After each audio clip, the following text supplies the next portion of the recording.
Hi guys! Welcome again to my YouTube channel, Inday Eves Vlog. Kumusta na po kayong mga kainday? Sana po nasa mabuti po kayong kalagayan. Thank you so much for watching guys. Before ako mag-start sa video ko ngayon, syempre, gusto ko magpasalamat sa mga nanood ng videos ko, sa mga nag-subscribe sa akin, at sa mga hindi pa nag-subscribe na nanood ng videos ko, please do subscribe mga kainday. So, ang topic ko po ngayon mga kainday is, bibigyan ko po kayo ng tips kung paano magsangla ng gold mga kainday. Ano bang dapat gawin bago kayo magsangla ng inyong gold mga kainday. So, ayun po mga kainday, thank you so much for watching.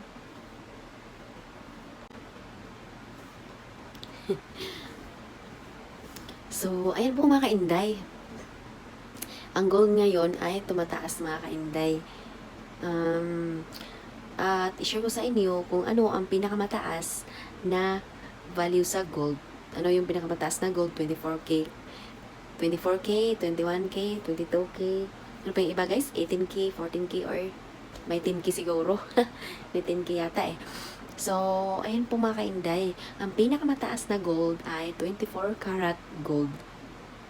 Siyempre mga kainday, wala po yung halo.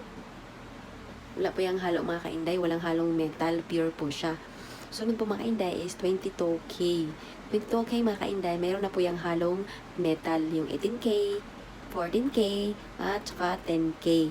So, yung mga yan mga kainday, mayroon po yung halong metal. So, ibig sabihin, ang pinakamataas na gold is 24 karat pure gold. Pure mga kainday is walang halo. So, yun talaga ang pinakamataas na gold.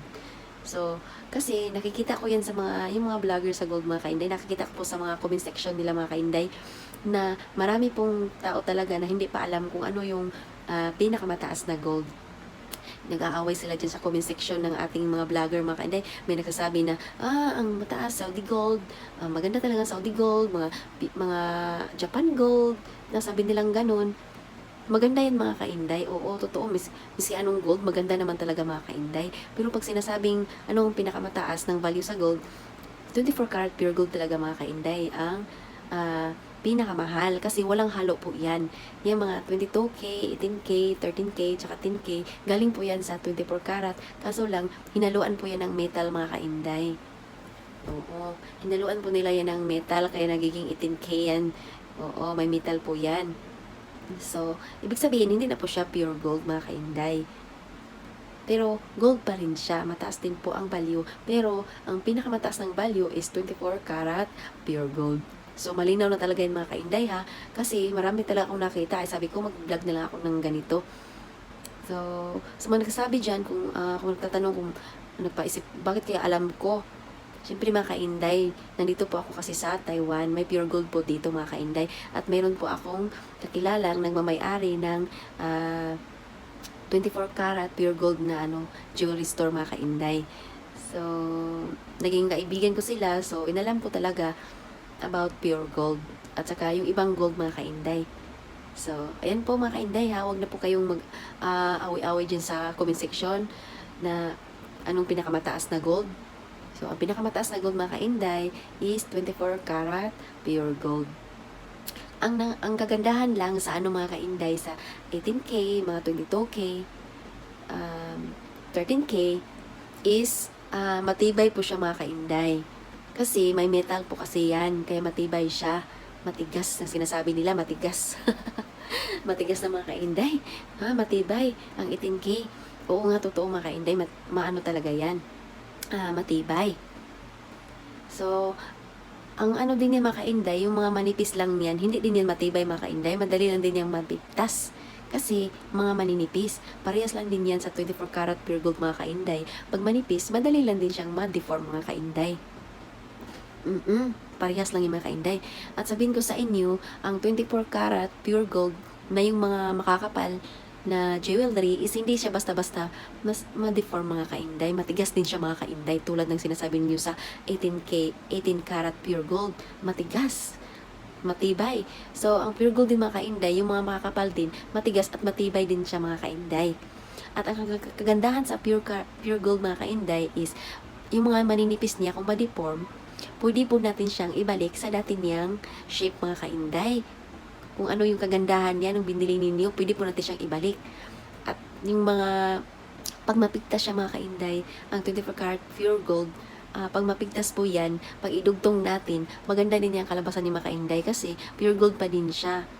Tulad sa 18K, pag napigtas yan, tapos ipadugtong natin, ang resulta is itim ang sinuldahan ni mga kainday.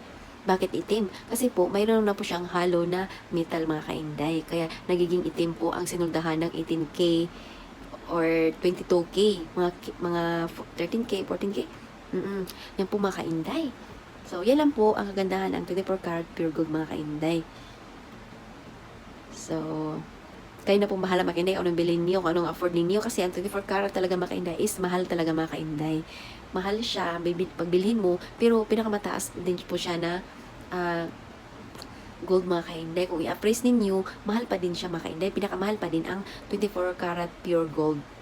So, ayan po mga kainday, no? Ngayon, ituturo ko sa inyo tips bago kayo magsangla ng gold mga kainday. Siyempre, magpupuntahan nyo muna yung mga sanglaan mga kainday tulad ng Cebuana, Imloilier, Palawan Pawn Shop, mga Villarica, or saan-saan pang mga kainday na pwede nyo pagsanglaan mga kainday, yung mga jewelry shop. Doon mga kainday, tanungin ninyo kung magkano ang tanggap nila sa gold ninyo mga kainday. Kasi,